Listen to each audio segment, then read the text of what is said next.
Hi friends, అందరికీ నమస్కారం. నేను ముఖ్యంగా ఈ వీడియో చేయడానికి ప్రధాన కారణం ఏంటంటే, నిన్న రాష్ట్ర అసెంబ్లీలో బట్టి విక్రమార్క గారు ప్రవేశపెట్టినటువంటి బడ్జెట్ పూర్తిగా రైతులకు కానీ, ఆటో కార్మికులకు కానీ, మహిళలకు కానీ, నిరుద్యోగులకు కానీ, దళితులకు కానీ వీళ్ళందరినీ కూడా విస్మరించే విధంగా బడ్జెట్ ఉందని స్పష్టంగా అర్థమవుతున్నది.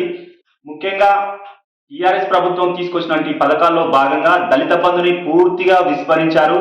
వాటికి జీరో బడ్జెట్ ని కేటాయించడం జరిగింది బడ్జెట్ లో. అంతేకాకుండా టీఆర్ఎస్ ప్రభుత్వం తెచ్చిన పథకాలనే టార్గెట్ చేస్తూ గొర్రెల పంపిణీ పథకం కానీ, ముఖ్యంగా రైతు బంధుని పూర్తిగా ఎగ్గొట్టే ప్రయత్నం చేస్తున్నట్టుగా ఈ బడ్జెట్ చూస్తే మనకు క్లియర్ గా అర్థమవుతున్నది. అంతేకాకుండా మహిళలకు ఇస్తా అన్నటువంటి 25,000 రూపాయలను ఈ బడ్జెట్ లో కేటాయించలేదు. పింఛన్ ఇస్తామని చెప్పారు, ఆసరా పింఛన్లు పెంచుతామని చెప్పారు, వాటి ప్రస్తావనే లేదు.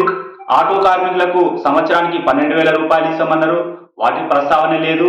మరి అంతేకాకుండా నిరుద్యోగులకు నిరుద్యోగ భృతి 4,000 రూపాయలను ఇస్తామని ఈ ప్రభుత్వం చెప్పినప్పటికీ ఈ బడ్జెట్ లో కేటాయించకపోవడం దారుణంగా ప్రజలకు అర్థమవుతున్నది. కాబట్టి బడ్జెట్ పూర్తిగా తప్పుల తడకగా ప్రజల్ని విస్మరించే విధంగా ఉన్నదని మాకు స్పష్టంగా అర్థమవుతున్నది.